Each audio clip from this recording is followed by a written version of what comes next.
সম্মানিত মসজিদের মুসল্লি দিনী ভাই বোন, আমরা হয়তোবা রামাজানকে যথাযথভাবে জানতে না পারার কারণে, বুঝতে না পারার কারণে মূল্যায়ন করতে পারি না। মানুষ মানুষকে সম্মান করে তখন যখন মানুষকে চিনতে পারে।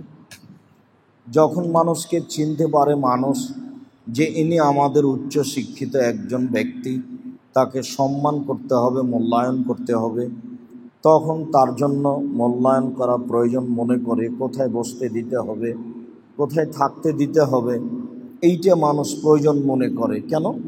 ও জেনেছে যে লোকটা এই মানের। তো আমরা যদি রামাজানকে বুঝতে পারতাম যে রামাজান আসলে আমাদের জন্য কি, তাহলে আমরা রামাজানকে যথাযথভাবে মূল্যায়ন করতে পারতাম। তা আমরা দেখি রামাজান আমাদের কাছে আসে আর যায়। আমরা রামাজান মাসে 1 মাস সিয়াম পালন করতে হবে, তা করে থাকি, এইটুকু আমাদের কাজ। যদিও আগের তুলনায় বর্তমান পরিস্থিতিতে মানুষ রামাজানকে মূল্যায়ন করতে পারে না, আগে বেশি করতে পারত। কেন? আগে এত কাজ, প্রয়োজন, ঝামেলা ছিল না, আর এত খাওয়ার প্রস্তুতি ছিল না। খাওয়ার প্রস্তুতি যত হবে, পোশাক পাতির প্রস্তুতি যত হবে, তত হাট বাজার ক্রয় বিক্রয় প্রয়োজন তত বেশি হবে। প্রয়োজন যত বেশি হবে, রামাজানকে মূল্যায়ন করা তত কম হবে। মানুষ যখন সামাজিক নিজ প্রয়োজনে ব্যস্ত থাকবে, তখন রামাজানকে যথাযথভাবে মূল্যায়ন করতে পারবে না।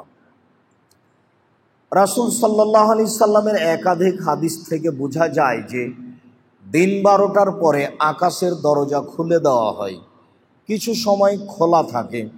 ওই সময়ে রাসূল সাল্লাল্লাহু আলাইহি সাল্লাম 2 রাকাত 4 রাকাত সালাত আদায় করে নিতেন, আর বলতেন যে এখন যা বলবে সেটাই কবুল হয়ে যাবে। কেন? দরজা খুলে দেওয়া হয়েছে। রাত 12টার পরেও আকাশের দরজা খুলে দেওয়া হয়, তখন মানুষ যা বলে সেইটা গ্রহণ হয়ে যায়। রাসূল সাল্লাল্লাহু আলাইহি ওয়াসাল্লাম বলেছেন, আজান দেওয়া হলে আকাশের দরজা খুলে দেওয়া হয়, মানুষ যা বলে সেইটা আল্লাহ তাআলা মেনে নেন। দরজা খুলে দেওয়া হয়েছে মূলত এই জন্য। তবে এই সময়গুলিতে একটা সময় পরিমাণ দরজা খোলা থাকে, কিন্তু রমজান এক অবাক, আশ্চর্য, ভিন্ন ধরনের মাস যে পুরো রমজান আকাশের দরজা খোলা থাকে 24 ঘন্টা। ওই যে আপনার শাবান শেষ হয়ে রমজানের রাত ঢুকেছে, রাত আগেই ঢুকে, যার কারণে আমরা তারাবি আগেই পড়ি, অথচ এখনো সিয়াম রোজা চালুই হয়নি, তার আগেই আমরা তারাবি পড়ছি। মানে রাত থেকেই শুরু হয় রমজান।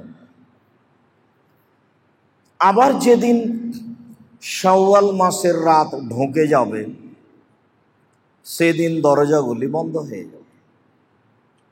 এই পুরো মাস 24 ঘন্টা দরজা খোলা আছে। কে মূল্যায়ন করবে? কে করতে পারে? কে বুঝে? বক্তব্য গতানুগতিক, আমরাও গতানুগতিক, আমাদেরও প্রয়োজন আছে, সামাজিক প্রয়োজন, ছেলে মেয়ে, ব্যবসা বাণিজ্য। 11 মাসে ব্যবসা যা হয়েছে, এই মাসে তার সমান বা তার চেয়ে বেশি হতে হবে। যদি তাই হতে হয়, তাহলে ব্যস্ততা বেশি হবে। কেননা প্রত্যেকটা স্তরের লোককে সাপ্লাই দিতে হবে জিনিস।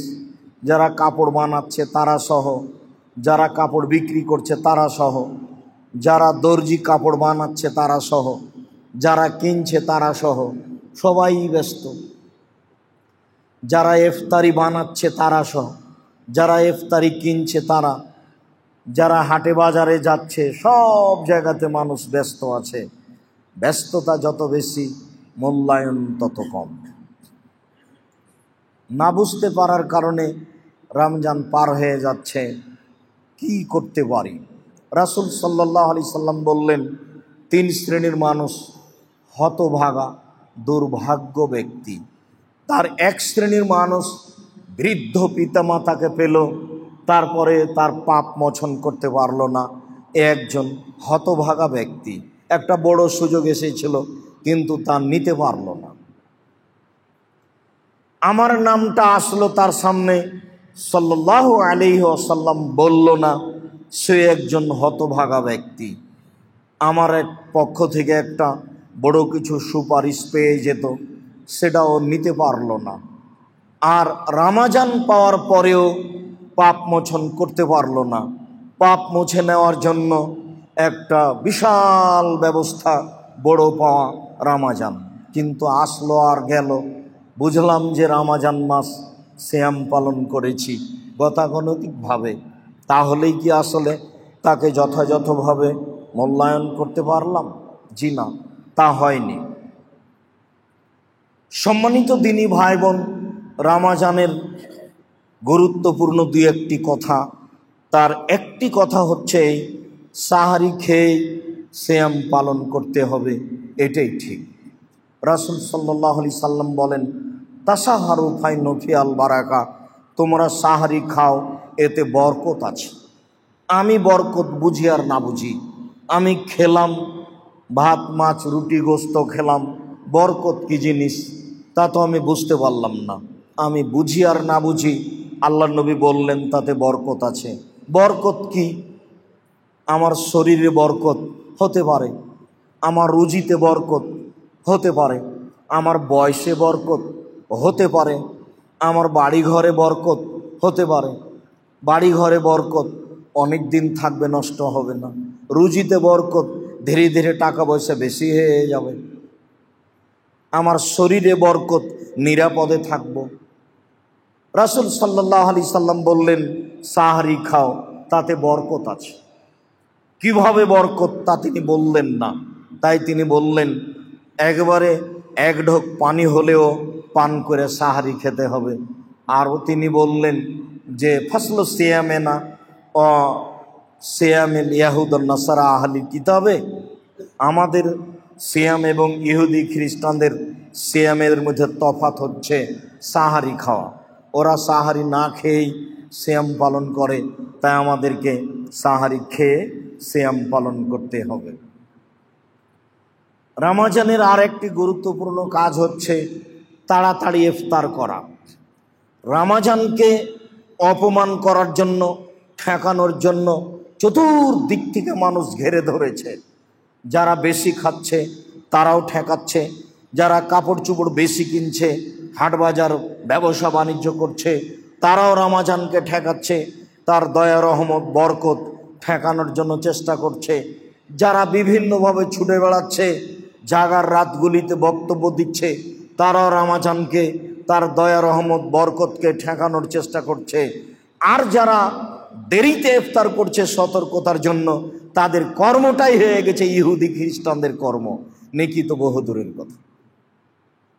তাহলে তারা কত শক্ত হাতে রামাজানকে ঠেকানোর চেষ্টা করছে, একবারে মজবুত দুর্গের মতো রামাজানকে যে কোনো মূল্যে ঠেকাতে হবে। 5 মিনিট সতর্কতার জন্য দেরি করতে হবে। সতর্কতা ছিল তাড়াহুড়াতে। আবহাওয়া দপ্তর থেকে যদি বলে আজকে 6:25 ইফতার, তাহলে আপনি 24:30 করবেন, তাহলে আপনি সতর্কতা অবলম্বন করলেন। ছিল তাড়াহুড়াতে, করে দিল দেরিতে। তাই রাসূল সাল্লাল্লাহু আলাইহি সাল্লাম বলছেন লা ইয়াজালুদ্দিন জাহেরান, দিন ধর্ম অতদিন সফল জয় থাকবে মা জালুন্নাস আল ফিতরা, যতদিন মানুষ তাড়াতাড়ি ইফতার করবে ততদিন দিন জয়। ফাইনাল ইয়াহুদ ওয়ান নাসারা ইয়াখিরুনা, নিশ্চয় ইহুদি খ্রিস্টান দেরি করে ইফতার করে। কে কাকে বলবে? আপনি যদি নির্ধারিত সময়ে ইফতার করেন, তাহলে আর 5 জন বলবে তুমি নিজের রোজাটা ভেঙে নষ্ট করলে, আমাদেরও ক্ষতি করলে। হুজুর বলে দিয়েছেন যে সতর্কতামূলক দেরিতে ইফতার করতে হবে 3 থেকে 5 মিনিট। তার মানে রাসূল সাল্লাল্লাহু আলাইহি সাল্লাম বললেন যা দেরি করে ইহুদি খ্রিস্টানেরা ইফতার করে, তোমার আচরণটা ইহুদি খ্রিস্টানদের সাথে মিলে যাক। এভাবেই চলছে, কেউ কাউকে পরোয়া করে না। সম্মানিত দিনী ভাই বোন, রাসূল সাল্লাল্লাহু আলাইহি সাল্লাম বলেছেন, আমার উম্মত অতদিন কল্যাণে থাকবে যতদিন তাড়াতাড়ি ইফতার করবে। মুহাম্মদ সাল্লাল্লাহু আলাইহি সাল্লাম বলেছেন, দিন ইসলাম ততদিন জয় থাকবে যতদিন মানুষ তাড়াতাড়ি ইফতার করবে। যখন মানুষ সতর্কতামূলক 3 থেকে 5 মিনিট দেরি করবে, তখন বুঝতে হবে এখন দিন পরাজয় হয়েছে। এখন মানুষ ধর্মের নামে ইহুদি খ্রিস্টানদের নীতি অবলম্বন করেছে। ইফতারের পদ্ধতি, আনাস রাদিয়াল্লাহু তাআলা আনহু বলেন, কানা নবী সাল্লাল্লাহু আলাইহি ওয়াসাল্লাম ইফতিরু ক্বাবলা ইসাল্লিয়াল মাগরিব তোমারাতিন। রাসূল সাল্লাল্লাহু আলাইহি সাল্লাম মাগরিবের সালাত আদায়ের পূর্বে কয়েকটা তাজা খেজুর দিয়ে ইফতার করতেন। ফাইনলাম তাকুন, যদি তাজা খেজুর না থাকতো, রতবাতিন, যদি তাজা খেজুর না থাকতো, ফাতোমায়রা, তাহলে তিনি শুখা খেজুর দিয়ে ইফতার করতেন। ফাইনলাম তাকুন, যদি শুখা খেজুর না থাকতো, ফাহাসা হাসাওয়াতিন মিন মাইন, তাহলে কয়েক অঞ্জলি পানি মুখে দিয়ে ইফতার করতেন। সম্মানিত দিনী ভাই বোন, পৃথিবীতে বিসমিল্লাহ বলে ইফতারের যোগ্যতা রাখে একমাত্র খেজুর, তা হলো তাজা খেজুর। এখন সম্ভব, এক সময়ে সম্ভব ছিল না। যদি তাজা খেজুর না থাকে তাহলে শুখা খেজুর, যদি শুখা খেজুর না থাকে তাহলে পানি। ইফতারের যোগ্যতা পৃথিবীতে দ্বিতীয় বস্তু হিসাবে যেটা রাখে তা হলো পানি। যদি পানি না থাকে তাহলে ভিন্ন কথা, কিন্তু পানির স্থানে অন্য কোনো কিছু আসতে পারে না। তা আঙ্গুর হোক, তা জায়তুন হোক, তা রাজশাহী চাঁপাইনবাবগঞ্জের ফজলি আমি হোক না কেন, পৃথিবীর যে কোনো দামি খাদ্য, যে কোনো দামি ফল এই স্থানে ঢুকতে পারে না। রাসূল সাল্লাল্লাহু আলাইহি সাল্লামের পদ্ধতি, বিসমিল্লাহ বলে তাজা খেজুর দিয়ে ইফতার করতে হবে। সম্ভব না হলে শুখা খেজুর দিয়ে ইফতার করতে হবে। সম্ভব না হলে পানি দিয়ে ইফতার করতে হবে, যা রাসূল সাল্লাল্লাহু আলাইহি সাল্লাম বললেন। পানি পান করার পরে বলতে হবে, যাহাবাজ জামাও আবতাল্লাতিল উরুক ও সাবাতাল আজর ইনশাআল্লাহ।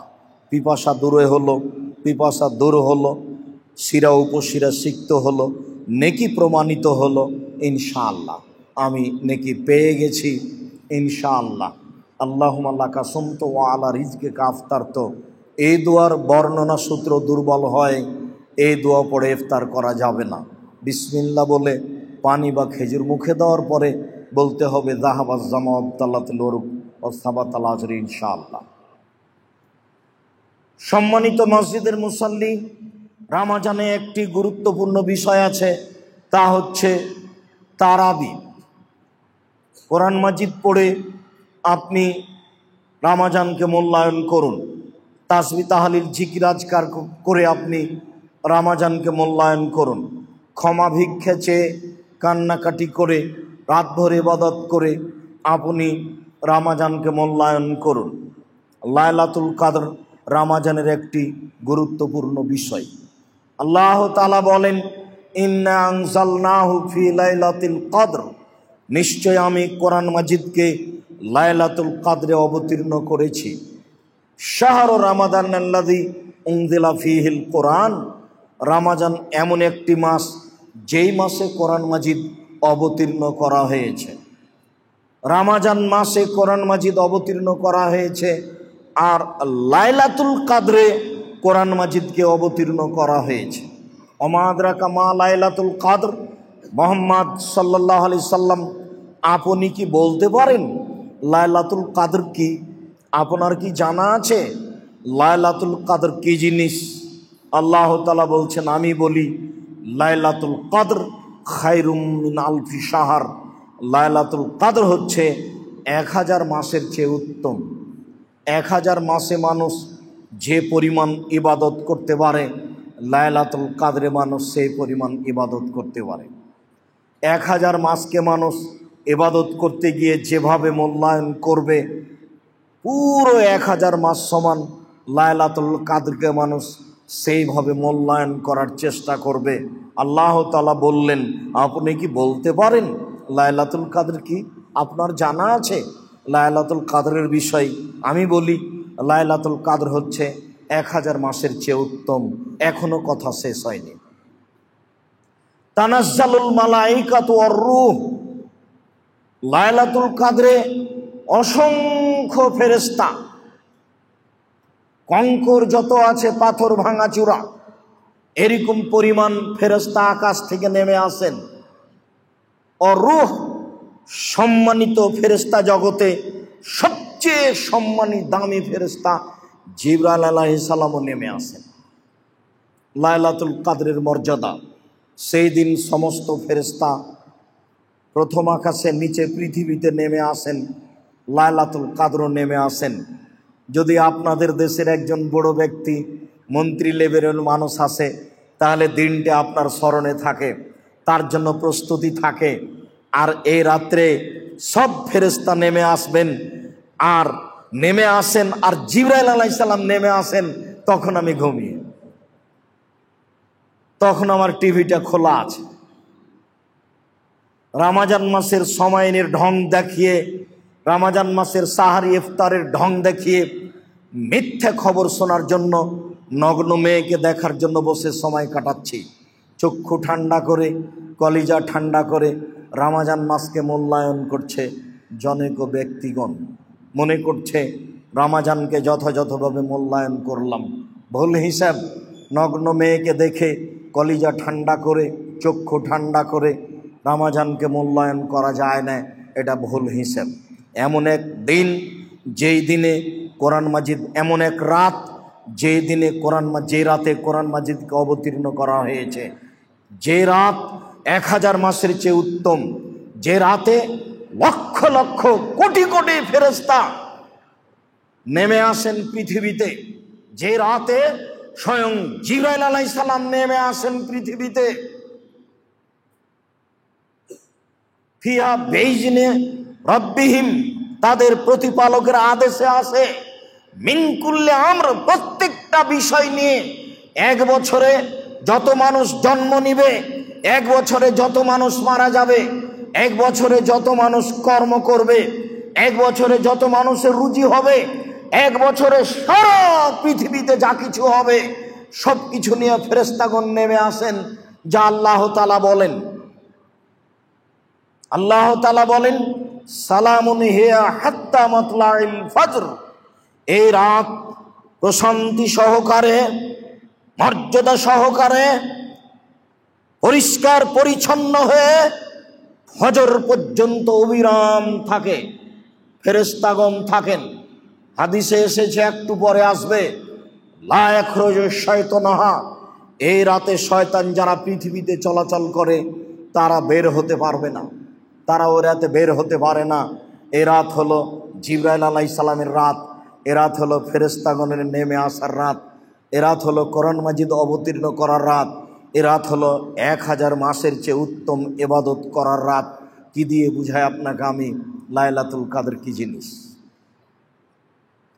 আল্লাহ তাআলা বলেন, ইন্না আনজালনাহু ফি লাইলাতিম মুবারাকা, নিশ্চয় আমি কোরআন মাজিদকে মঙ্গলময় বরকতময় রাতে অবতীর্ণ করেছি। আল্লাহ তাআলা বলছেন লাইলাতুল কাদর হচ্ছে মঙ্গলময় রাত, বরকতময় রাত। ইন্না কুন্না মুনদিরিন, নিশ্চয় আমি এই দিনে মানুষকে সতর্ক করে থাকি। আল্লাহ তাআলা বলেন, ফিহা ইউফরাকু মিন কুল্লি আমরিন হাকিম, এই দিনে ফয়সালা করা হয় প্রত্যেকটা জ্ঞান সম্পূর্ণ বিষয়ের। যা কিছু করা হয়, ছোট হোক বড় হোক, সব কিছু বিবেকপূর্ণ, জ্ঞান সম্পূর্ণ। এমন কোন সিদ্ধান্ত সেদিন হবে না যাতে কিয়ামত পর্যন্ত করা আপত্তি থেকে যেতে পারে। যদি বিবেচনা করে দেখে তাহলে দেখবে ঠিকই আছে, আমরুন হাকিম। আল্লাহ তাআলা বলছেন মিন কুল্লি আমরিন হাকিম, প্রত্যেকটা জ্ঞান সম্পন্ন বিষয়ের সিদ্ধান্ত নেওয়া হয় ফায়সালা করা হয়, আমরান মিন ইনদি রব্বিনা, বিষয়গুলি থাকে আমাদের প্রতিপালকের পক্ষ থেকে। যা কিছু ঘটে, যা কিছু হয় লায়লাতুল কাদরে, তা কিছু হয় আল্লাহর পক্ষ থেকে। কাজেই তাতে সন্দেহের কিছু থাকে না। কোরআন মাজিদ তো আপনাকে আমাকে বুঝাতে পারলাম না। হুজুর তো বলেছেন কোরআন মাজিদে যদি উচ্চারণ ভুল হয় তাহলে গুনাহ হয়ে যাবে, তাই আপনি পড়তে চাচ্ছেন না। হুজুর তো বলেছেন যে বুঝতে না পারলে কোরআন মাজিদ না পড়াই ভালো। হুজুরের বাপও বুঝে না। হুজুর তো বহু দূরের কথা। যারা বড় বড় মুফাসসির পৃথিবীতে, তারাও বলেছেন আমি যেটুকু বুঝেছি সেটুকু বললাম, আমি বুঝেছি কোরআনে কথা নয়। অতএব তার সিদ্ধান্ত ভুল। বরং রাসূল সাল্লাল্লাহু আলাইহি সাল্লাম বলছেন আল মাহিরু বিল কোরআনে মা সাফারাতিল কিরামিল বারারা, যারা কোরআনের উপর দক্ষ, কিছু বুঝে, ভালো পড়তে পারে, তারা দামি দামি ফেরেশতাদের সাথে থাকবে, তারা খুব সম্মানী মানুষ। আর যারা কোরআন মাজিদ ভালো করে পড়তে পারে না, ইয়াতাতাউ ফিহে, কোন রকম করে ছেঁচড়া মেচড়া করে টেনে হেঁচড়ে পড়ে, রাসূল সাল্লাল্লাহু আলাইহি সাল্লাম বলছেন লাহু আজরান, তার জন্য ডবল নেকি আছে। ও তো হাফেজ সাহেব শুধু পড়তে পারে, ও তো তার অর্থ জানে না। ও তো গাধা বুখারীকে বহন করার মতো। যার জন্য চিরদিন আমি বলে আসছি যে শুধু হিফজখানা প্রতিষ্ঠানের নামে খুলিয়েন না, হিফজখানার সাথে সাথে কোরআন হাদিস শিক্ষারও ব্যবস্থা থাকতে হবে। নইলে হাফেজের নাম দিয়ে মানুষ মূর্খ হয়ে যাবে। কি করে তার মাথায় জাগলো যে সুন্দর করে পড়তে পারেনি তাই সে পাপী?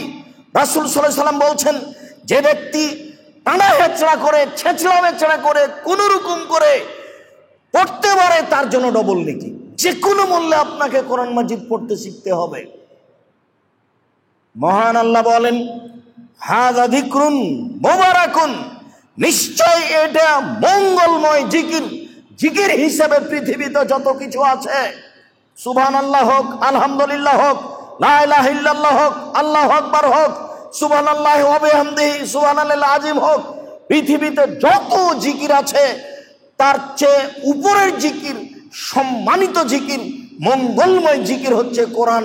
এ কথা আল্লাহ নিজে বলছেন। ওয়া হাযা যিকরুন মুবারাক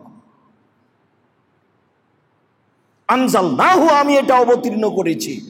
আনতুম লাহু মুনকিরুন, তোমরা এই কোরআনকে বুঝতে চাও না, অস্বীকার করো, দূরে থাকো। এটাই সবচেয়ে বড় জিকির। মহান আল্লাহ বলেন ওয়া হাযা কিতাবুন আনজালনাহু মুবারাকুন, এই মঙ্গলময় কিতাব যেটা আমি মানুষের জন্য অবতীর্ণ করেছি, ফাত্তাবিউহু, পৃথিবীর মানুষ তোমরা এই কোরআন মাজিদ মেনে চলার চেষ্টা করো। পুরো রমজান পার হয়ে যাচ্ছে, বয়স আপনার 80 হলে কি হবে? একজন হাফেজকে রেখে, একজন আলেমকে রেখে কোন রকম করে পড়া শেখানো উচিত ছিল। যার কারণে এদেশের মক্তব আবার পুনরায় চালু করতে হবে। যে মক্তবে আমরা ছেলে মেয়ে একসাথে কোরআন মাজিদ পড়া শিখতাম, দোয়া দুরুদ শিখতাম, সেই মক্তবকে দেশে কবর দেওয়ার চেষ্টা করা হচ্ছে। জামিয়া সালাফের পক্ষে থেকে একটি শাখা আছে আদ-দাওয়া ইলাল্লাহ। আদ-দাওয়া ইলাল্লাহর একটি গুরুত্বপূর্ণ অংশ হচ্ছে এদেশে মক্তব চালু করা। আপাতত রমজান মাসে আদ-দাওয়া ইলাল্লাহ সদস্যরা প্রায় 300টি মক্তব চালু রেখেছে। প্রায় 200টি মক্তব উত্তরবঙ্গে নিয়মিত চালু করেছে। সম্মানিত মসজিদের মুসল্লি, কোরআন মাজিদকে যথাযথভাবে মূল্যায়ন করার জন্য অনুরোধ জানাচ্ছি। তা পড়ে যে কোনো মূল্যে, তা সম্ভব যে কোনো মূল্যে 24 ঘন্টায় একবার না একবার আপনাকে কোরআন মাজিদ পড়তেই হবে। নইলে কোরআন মাজিদ আপনার বিপক্ষে দাঁড়াবে বিচারের মাঠে। আল কোরআন হুজ্জাতুন লাকা ওয়া আলাইকা, কোরআন আপনার পক্ষেও হতে পারে, কোরআন আপনার বিপক্ষেও হতে পারে। তখন কি হবে? আবার রাসূল সাল্লাল্লাহু আলাইহি সাল্লাম বলছেন কোরআন মাজিদ আপনার জন্য সুপারিশ করবে। আবার রাসূল সাল্লাল্লাহু আলাইহি সাল্লাম বলছেন সূরা মুলক যে রাতে পড়বে তার কবরের শাস্তি হবে না। 4 ধরনের মানুষের কবরের শাস্তি হবে না। 2, যারা পেটের ব্যথায় মারা যায় তাদের কবরের শাস্তি হবে না। 3, যারা শহীদ হয়ে মারা যায় তাদের কবরের শাস্তি হবে না। 4, যারা জুমার দিনে মারা যায় তাদের কবরের শাস্তি হবে না। 4টার 3টা কঠিন, একটা সহজ, তা হচ্ছে সূরা মুলক পড়া। যে কোনো মূল্যে শিখতে হবে। রাসূল সাল্লাল্লাহু আলাইহি ওয়াসাল্লাম বলছেন, বিচারের মাঠে সূরা মুলক এমন লাগবে আপনার পক্ষে আল্লাহর সাথে, যতক্ষণ পর্যন্ত আপনার ক্ষমা না হবে ততক্ষণ পর্যন্ত সূরা মুলক সরে যাবে না। আর সূরা বাকারা আর আলে ইমরান তো একেবারে তর্ক বিতর্ক হইচই লাগিয়ে দিবে। যতবার আল্লাহ বলবেন না ততবার সূরা বাকারা আর আলে ইমরান বলবেন না। আগে তার জান্নাত ঘোষণা হতে হবে, তারপরে কোনো কথা। তুমুল তর্ক আল্লাহর সাথে সূরা বাকারা আর সূরা আলে ইমরান। সূরা বাকারা পড়া বরকত, পড়তে না পারা অলসতার কাজ, পড়া না পড়া ক্ষতি। যদি সূরা বাকারা পড়ে বরকত হবে, যদি না পড়ে তাহলে ক্ষতি হবে। অলসই সূরা বাকারা পড়তে পারে না, এত বড় সূরা পড়ব কি করে? যে অলসতা খুব খারাপ জিনিস। অলস ব্যক্তির রুজি হয় না, অলস ব্যক্তি ভালো পড়াশোনা করতে পারে না, অলস ব্যক্তির সংসার ভালোভাবে চলে না। অলসতা কিছু নইলে কেন রাসূল সাল্লাল্লাহু আলাইহি ওয়াসাল্লাম বলবেন, আল্লাহ তুমি আমাকে অলসতা থেকে বাঁচাও? অলসতা কি জিনিস? অলসতা কি ফজলি আম? অলসতা কি কোন খাওয়ার জিনিস? অলসতা কি সুদ ঘুষ? অলসতা কি জেনা? অলসতা কি? অলসতা কি মানুষকে হত্যা করা? অলসতা কি যে রাসূল সাল্লাল্লাহু আলাইহি ওয়াসাল্লাম দিন রাত বলবেন যে আল্লাহ তুমি আমাকে অলসতা থেকে বাঁচাও? অলস ব্যক্তি সূরা বাকারা পড়তে পারে না, অলস ব্যক্তির রুজিতে বরকত হয় না, অলস ব্যক্তির জীবনে অশান্তি নেমে আসে, অলস ব্যক্তি ভালো করে পড়াশোনা করতে পারে না, অলস ব্যক্তি ভালো করে জমি চাষ করতে পারে না, অলস ব্যক্তি ভালো করে ব্যবসা করতে পারে না। উত্তম সহকারে নিজ কর্মকে শক্তভাবে চেপে ধরতে হবে, পারে যে সে অলস নয়। সম্মানিত দ্বীনি মুসল্লি ভাই বোন, খুব খেয়াল করে থাকবেন, অলস ব্যক্তি সূরা বাকারা পড়তে পারে না, যা রাসূল সাল্লাল্লাহু আলাইহি সাল্লাম বললেন। আল্লাহ তুমি আমাদেরকে রমাজান লাইলাতুল কাদরকে যথাযথভাবে মূল্যায়ন করার তৌফিক দান করো। আল্লাহুম্মা আমিন। আলহামদুলিল্লাহ ওয়াহদা, সালাতু ওয়াসসালামু আলা মান লা নাবিয়্যা বা'দা। আবু হুরায়রা রাদিয়াল্লাহু তাআলা আনহু বলেন, রাসূল সাল্লাল্লাহু আলাইহি ওয়াসাল্লাম বলেছেন, তাহাররাউ লাইলাতুল কাদরে ফিল বিত্রে মিনাল আওয়াখিল আশার মিনাল সিল আওয়াখিরে মিন রামাজানা। তোমরা লাইলাতুল কাদরকে অন্বেষণ করো, খুঁজে বের করো শেষ দশকে বিজোড় রাতে রামাজানের শেষ দশকে বিজোড় রাতে তোমরা লাইলাতুল কাদরকে খুঁজে বের করো। আদেশ, খুঁজে বের করো, খুঁজে বের করো। আয়েশা রাদিয়াল্লাহু তাআলা আনহা বলেন, কানান নবী সাল্লাল্লাহু আলাইহি সাল্লাম ইয়াজতাহিদু ফিল আশরিল আওয়াখিরে মা লা ইয়াজতাহিদু ফি গায়রিহি। রাসূল পুরো জীবনে ইবাদতের জন্য রমজানের শেষ দশকে যত চেষ্টা করতেন, ইবাদতের জন্য পুরো বছরে আর কোনো দিন তত চেষ্টা করতেন না।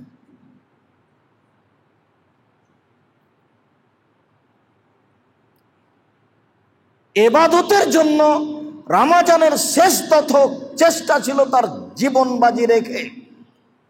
আয়েশা রাদিয়াল্লাহু তাআলা আনহা বলেন, ইজা দাখালাল আশরুল আওয়াখির, যখন রমজানের শেষ দশক চলে আসতো, সাদ্দা মিজারাহু, রাসূল সাল্লাল্লাহু আলাইহি ওয়াসাল্লাম লুঙ্গি বেঁধে নিতেন, লুঙ্গি গুটিয়ে নিতেন। আসলে তো লুঙ্গি গুটানো বুঝায় চাষি মানুষ জমি চাষ করতে নামে যখন যারা কাঠ ফাড়ে তখন লুঙ্গি গুটিয়ে নেয় তাকে বলে। তো মুহাম্মদ সাল্লাল্লাহু আলাইহি সাল্লাম কি কাজে নামছেন যে লুঙ্গি গুটিয়ে নেবেন? তার মানে রমজানের শেষ দশককে তিনি যথাযথভাবে মূল্যায়ন করবেন, তাই তিনি প্রস্তুতি নিচ্ছেন জীবন বাজি রেখে। লুঙ্গি বেঁধে নিতেন, ওয়াহিয়া লাইলাহু, রাতে জেগে থাকতেন, ওয়াইকাজালাহু, পরিবারকে জাগাতেন। তাহলে একাই তিনি ইবাদতের চেষ্টা করতেন না, পরিবার সহ। চলো সবাই মিলে ইবাদত করি, সবাই মিলে তাসবিহ তাহলিল জিকির আজকার ক্ষমা ভিক্ষে যাই। ক্ষমা আজকেই নিতে হবে, যে কোনো মূল্যে। সকাল হতে দিতে হবে না, সকাল হওয়ার আগে ক্ষমা হতে হবে, তারপরে সকাল। এরকম প্রস্তুতি নিয়ে রমজানের শেষ দশককে মূল্যায়ন করতে হবে, যা রাসূল সাল্লাল্লাহু আলাইহি সাল্লাম বলেন। তাই আয়েশা রাদিয়াল্লাহু তাআলা আনহা বললেন, আল্লাহর নবী, আর আইতা ইন আলিমতু আইয়ু লাইলাতিন লাইলাতুল কদরে মা আকুলু ফিহা, আমি যদি বুঝতে পারি লাইলাতুল কদর কোনটা, তাহলে আমি কি করব, কি বলবো, আপনি একটু বলেন তো। তখন আল্লাহ রাসূল বলছেন, কুলি, তুমি বলো, আল্লাহুম্মা ইন্নাকা আফুবুন, হে আল্লাহ তুমি ক্ষমাশীল, তুহিব্বুল আফওয়া, তুমি ক্ষমাকে ভালোবাসো, ফাফু আন্নি, আমাকে ক্ষমা করো। শেষের বাক্যটার আগে দুইটা বাক্য বলা হয়েছে, তাতে তার প্রশংসা করা হয়েছে। হঠাৎ করে কোনো জিনিস বলা যায় না, আগে কিছু বলতে হয়। আলহামদুলিল্লাহি রাব্বিল আলামিন, তার আগে প্রশংসা, অনেক পরে ইহদিনাস সিরাতাল মুস্তাকিম, সোজা পথ দেখাও। আল্লাহ সরাসরি কথা ভালোবাসেন না। প্রথম বাক্যে তার প্রশংসা, আল্লাহুম্মা ইন্নাকা আফুবুন, হে আল্লাহ তুমি ক্ষমাশীল। তাতে তিনি খুশি হয়ে যাবেন, হ্যাঁ আমি তো গাফফার, আমি খুব বেশি ক্ষমা করি, গাফুর রহিম, এই হিসাব ক্ষমা করেন তিনি। যখন আপনি বলবেন আল্লাহুম্মা ইন্নাকা আফুবুন, হে আল্লাহ তুমি ক্ষমাশীল, তখন উনি খুশি হয়ে গেছেন। পরের বাক্য, তুহিব্বুল আফওয়া, তুমি তো ক্ষমাকে ভালোবাসো, হ্যাঁ আমি তো গাফফার, ক্ষমা তো ভালোবাসেনি তিনি, ক্ষমাকে ভালোবাসো। তাহলে যদি তুমি গাফফার হয়ে থাকো, ক্ষমা করা ভালোবাসো, তো ফাফু আন্নি, আমাকে ক্ষমা করে দাও। আগের তিনটা যদি ঠিক হয় তো শেষেরটাও ঠিক হবে। আগের দুইটা যদি ঠিক হয়, আগের দুইটা চূড়ান্ত সঠিক, অতএব ক্ষমা পাবো, এটাও চূড়ান্ত সঠিক, পাবোই পাবো, নিরাশার কিছু নেই। পৃথিবীর কোনো পাপই যেন নিরাশা না হয়।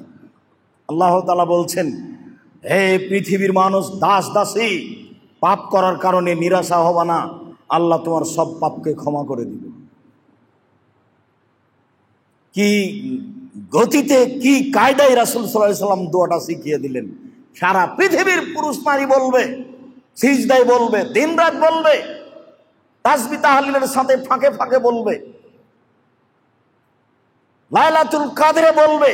যা আয়েশা রাদিয়াল্লাহু তাআলা আনহা বলেন, আব্দুল্লাহ ইবনে আব্বাস রাদিয়াল্লাহু তাআলা আনহু বলেন, রাসূল সাল্লাল্লাহু আলাইহি সাল্লাম বলেছেন, ফি লাইলাতুল কদর, লাইলাতুল কদরের ব্যাপারে, লাইলাতুন সামাহাতুন তালকাতুন লা হারাতুন ওয়ালা বারিদা, লাইলাতুল কদর হচ্ছে অতীব শান্তিপূর্ণ, অতীব মর্যাদাপূর্ণ, অতীব পরিষ্কার স্বচ্ছ। সেই রাত খুব বেশি ঠান্ডা হবে না, সে রাত খুব বেশি গরমও হবে না। তুসবেহ শামসুহা, সূর্য যখন সকালে দেখা দিবে, সাবিহাতুহা যাইফাতুন হামরা, সূর্য লাল হয়ে দেখা দিবে, তবে শক্তি ক্ষমতা থাকবে না, শক্তিবিহীন লাল হয়ে দেখা দিবে, কিরণে ক্ষমতা থাকবে না, তাপমাত্রা থাকবে না, লাশওয়ালাহা, তার যে একটা ক্ষমতা থাকে এইটা থাকবে না, ক্ষমতাবিহীন অবস্থায়, দুর্বল অবস্থায় সূর্য পূর্ব দিকে দেখা দিবে। রাসূল সাল্লাল্লাহু আলাইহি সাল্লাম বলেন। জাবের রাদিয়াল্লাহু তাআলা আনহু বলেন, রাসূল সাল্লাল্লাহু আলাইহি সাল্লাম বলেছেন, ইন্নী রাআইতু লাইলাতুল কদরে, আমি নিজে লাইলাতুল কদর দেখেছি, ওয়া ইন্নী উনসিতুহা, তবে লাইলাতুল কদর আমাকে ভুলিয়ে দেওয়া হয়েছে। ওয়া ফিল আসরিল আওয়াখির, তা হবে শেষ দশকে।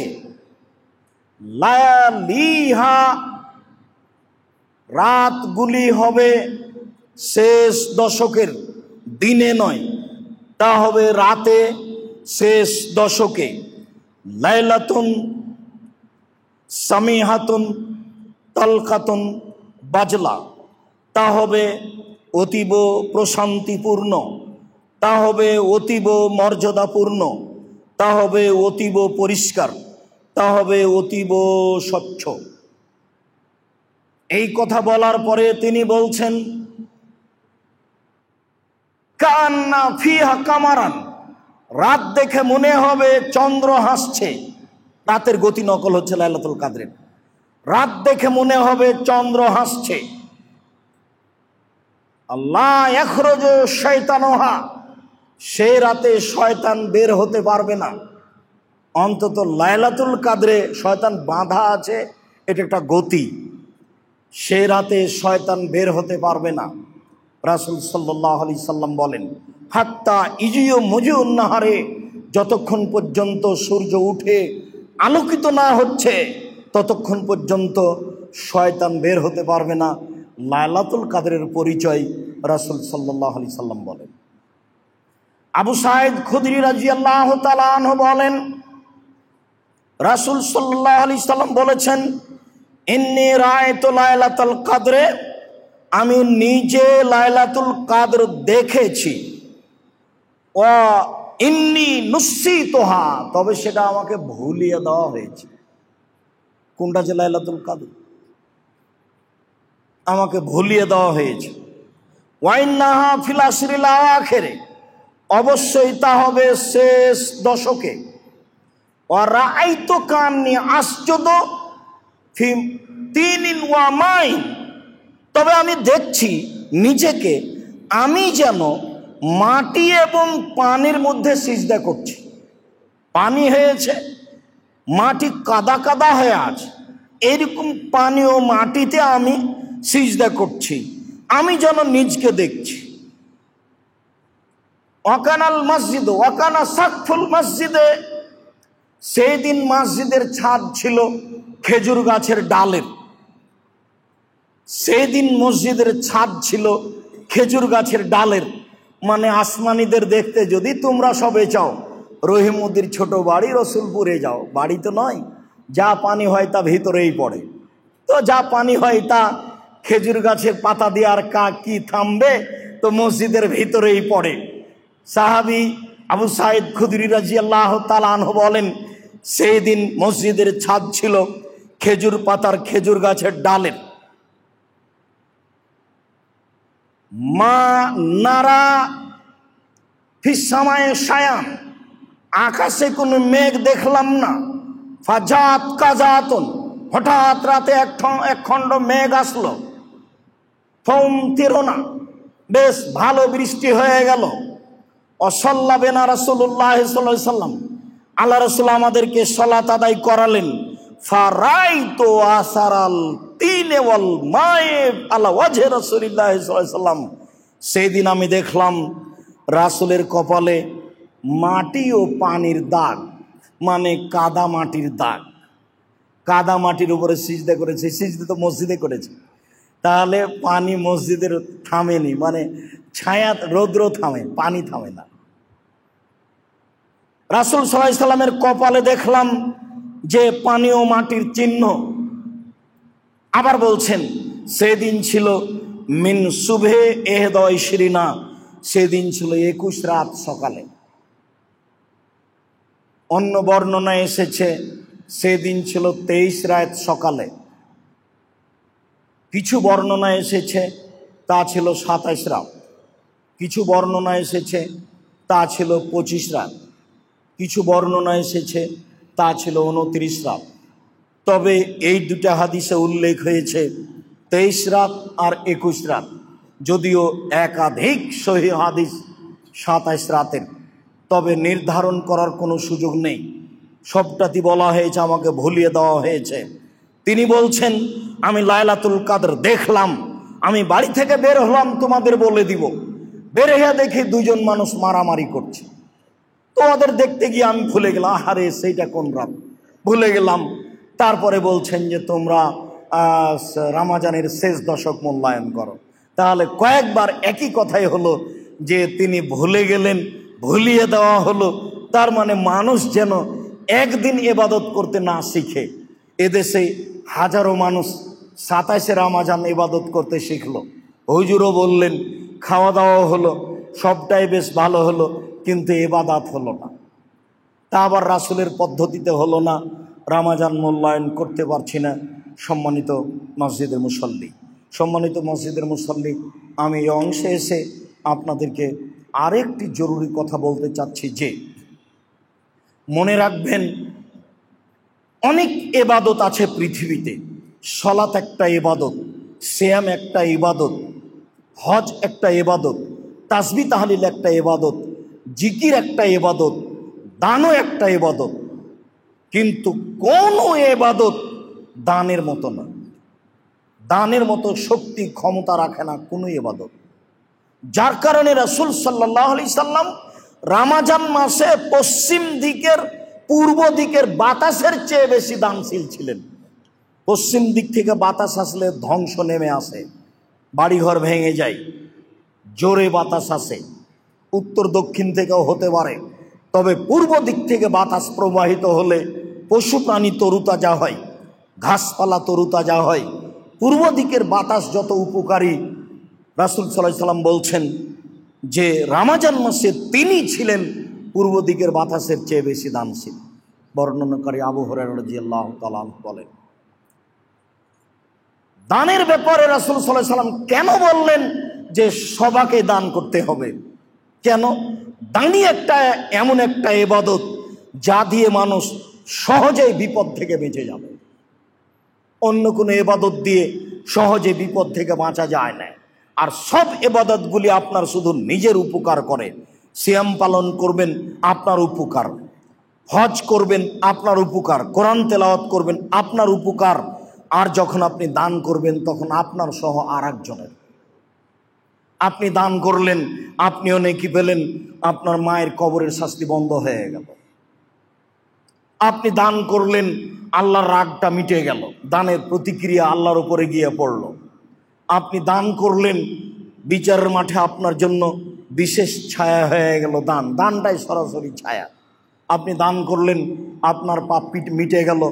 পানি যেমন পানির কারণে যেমন আগুন নিভিয়ে যায়, রাসূল সাল্লাল্লাহু আলাইহি সাল্লাম বলছেন, ইন্না সাদকাতা তুদফিউল খাতিয়াতা কামা ইদফিউল মাউন নারা। নিশ্চয় দান মানুষের পাপকে মিটিয়ে দেয়, পানি যেমন আগুনকে নিভিয়ে দেয়। যদিও ভারত, বাংলাদেশ, পাকিস্তানে দানের কথাটাকে মানুষ দুর্বল দৃষ্টিতে বুঝে। কেন? এখন এদেশে স্কুল কলেজ যা দেখছেন এগুলো সব এনজিও, এগুলো ইংরেজদের এনজিও। এক সময়ে শুধুমাত্র মাদ্রাসায় পড়ে মানুষ বিবাহ পড়াতে পারত, জুমার খুতবা দিতে পারত, অফিস আদালত চালাতে পারত। তা ছিল মোগলেরা। 750 বছর করেছে তারা এসেছিল ইরান থেকে। তারা ফার্সি ভাষায় দেশ চালাতো, একটা প্রতিষ্ঠানে সব কিছু শিখত। যখন রবার্ট ক্লাইভ আসলো, ইংরেজ আসলো, তখন এটাকে বন্ধ করে দিয়ে এই হাই স্কুল প্রাইমারিকে এনজিও হিসেবে ঢুকিয়ে দিল। তখন মানুষ দেখলো, আলেম ওলামা, ধর্মভীরু মানুষেরা, যে আমাদের দিন ধর্ম তো মিটে গেল। যেমন এখন মক্তব মিটে যাচ্ছে, মক্তব কিন্তু এখন আর তেমন নেই, আগে যেভাবে ছিল। দিন ধর্ম মিটে গেল, তখন তারা মক্তব চালু করলো, তখন তারা মাদ্রাসা চালু করলো। সরকারি টাকা দিয়ে স্কুল চলে, এনজিও চলে। তো এই টাকা কে দিবে? তখন এরা মানুষের কাছে আদায় করতে গেল। ইংরেজদের আগে সরকারি টাকা দিয়ে, মোগলদের টাকা দিয়ে দেশ চলতো, দিন ধর্ম শেখানো হতো। কিন্তু ইংরেজ যখন দখল করলো, তখন মানুষ টাকা পয়সা চেয়ে প্রতিষ্ঠান চালাতে লাগলো, দিন ধর্ম শিখতে লাগলো। তো যারা শিখতে লাগলো তারা প্রায় গরিব মানুষ, টাকা উঠিয়ে কিছু মানুষ খেয়ে ফেললো। তখন আর 5 জন দেখলো ও তো টাকা উঠিয়ে খেয়ে ফেলে, ওকে দিয়ে কি হবে? ধীরে ধীরে ধীরে ধীরে এই পয়েন্টটা দুর্বল হয়ে গেল। যার কারণে দানের কথা বললেই মানুষ একটু দুর্বল দৃষ্টিতে দেখে বা ভালো চোখে মেনে নিতে পারে না।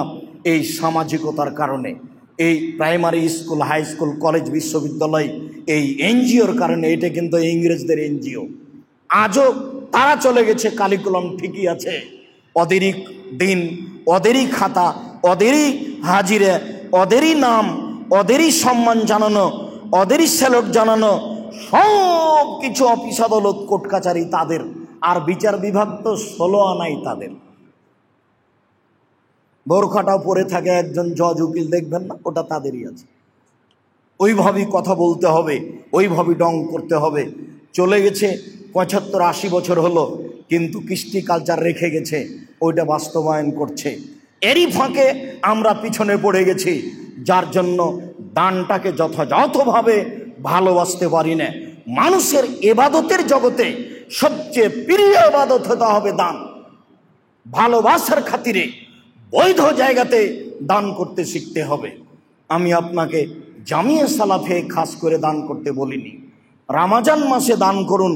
এদেশে একটা সংগঠন আছে ধর্মের নামে, তারা দান উঠায়, এয়ানত নাম দিয়ে দান উঠানোটা ঠিকই আছে। মানুষ যা উপার্জন করে তার থেকে দান হতে হবে। মানুষ যে 20,000 টাকা মাসে বেতন পায় তার থেকে দান হতে হবে। মানুষ যে 1 লক্ষ টাকা মাসে ইনকাম করে তার থেকে দান হতে হবে। মানুষ যে 50 মণ ধান পেয়েছে তার থেকে দান হতে হবে। আল্লাহ বলছেন দান করো, আমি যেটা খেতে দিয়েছি সেখান থেকে। তোমারটা আমি দান করতে বলিনি, আমি যেটা খেতে দিয়েছি সেখান থেকে দান করো। এটা জাকাত নয়। জাকাত দিয়ে মানুষের ফাঁসি রক্ষা হয়, জাকাত দিয়ে নেকি পাবো এ কথা নয়। জাকাত ভিন্ন জিনিস। জাকাত দিয়ে মানুষের ফাঁসি রক্ষা হয়, জাকাত দিয়ে নেকি পাবো এ কথা নয়। নেকি পাবো দান করে। তা আল্লাহ রাসূল বললেন সবাইকে দান করতে হবে। সাহাবীন বলল অবাক কথা, সবাই দান করবে কি দিয়ে? টাকা না থাকলে? তখন আল্লাহ রাসূল বললেন মানুষের বাড়িতে কাজ করবে, কাজ করে যে পয়সা উপার্জন করেছে সেখান থেকে সে নিজে উপকৃত হবে এবং দান করবে। বোঝা যাচ্ছে দিন মজুরকেও দান করতে হবে। ইবাদতের জগতে সবচেয়ে শক্তিশালী, আপনাকে জান্নাতে নিয়ে যাওয়ার বড় মাধ্যম আপনার বাপ মা, পূর্বসূরি যারা চলে গেছে 100 বছর আগে, যার মাধ্যম দিয়ে আপনি পৃথিবীতে এসেছেন, ওদেরকে জান্নাতে দিয়ে দেওয়ার একটা বড় মাধ্যম হলো দান। অন্য কোনো মাধ্যম আপনি দিয়ে তাদের উপকার করতে পারবেন না তেমন, তবে মুখের কথা দান দিয়ে আপনি সবার উপকার করতে পারবেন। সম্মানিত দিনী মুসলিম ভাই বোন যারা আমাদের সামনে আছেন, যারা দেশ বিদেশে অনলাইনে আমাদের সাথে আছেন, সমস্ত দিনী ভাই বোনকে রমজান মাসে 11 মাস সহ রমজান মাসে দানের হাতকে একবারে জোরালোভাবে প্রশস্ত করার জন্য অনুরোধ জানাচ্ছি।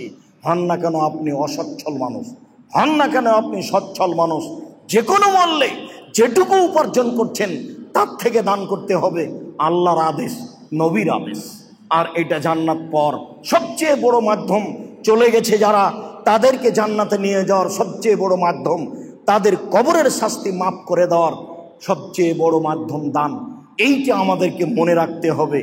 সম্মানিত দিনী ভাই বোন, অসহায় ফকির মিসকিনকে দেন।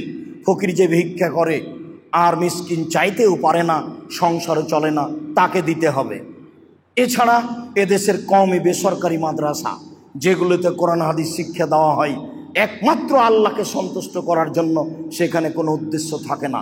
তবে শিরক বেদাত মুক্ত প্রতিষ্ঠানে দান করবেন। যেখানে শিরক বেদাত হয়, ওই হিফজখানার ছেলেরাকে নিয়ে গিয়ে কোরআন মাজিদ পড়িয়ে কবরে বক্সে দিয়েছে ওর বাপের, পড়লো ছেলেটা, বাপের কবরে বক্সানো যায়? এরকম জায়গাতে দান খায়রাত করা থেকে বিরত থাকাই ভালো হবে। কেননা তাতে পাপের সহযোগিতা করা হবে। থাকলো আপনাদের প্রাণের প্রতিষ্ঠান জামিয়া সালাফিয়া, আপনাদের অন্তরের প্রতিষ্ঠান। এদেশে একমাত্র জামিয়া সালাফিয়া এমন একটা প্রতিষ্ঠান যে নিঃস্বের ওপরে আছে, নিচে কোনো ভিত্তি নাই, এমনিতেই আছে, আল্লাহর সন্তুষ্টির ওপরেই চলে। যার জন্য দিন রাত আমি বলি, আল্লাহ আমাদের ভুলের কারণে, আমার ভুলের কারণে অসন্তুষ্ট হয়ে তুমি জামিয়া সালাফের ক্ষতি করো না, তুমি জামিয়া সালাফিকে কবুল করো। এখানে কোনো দলীয় নীতি চলে না, এখানে কোনো সাংগঠনিক নিয়ম চলে না, এখানে কোনো শিরক চলে না, এখানে কোনো বিদাত চলে না। একমাত্র আল্লাহকে সন্তুষ্ট করার জন্য দিন ধর্ম শিখিয়ে দেওয়া হয় ভিত্তিহীন অবস্থায়। এটা একটা প্রতিষ্ঠান এদেশে সবচেয়ে বড় এলাকা এরিয়া নিয়ে অবস্থান করে। জামিয়া সালাফে রূপগঞ্জ, নারায়ণগঞ্জ, ঢাকা প্রায় 50 বিঘা জমির উপর অবস্থান করে।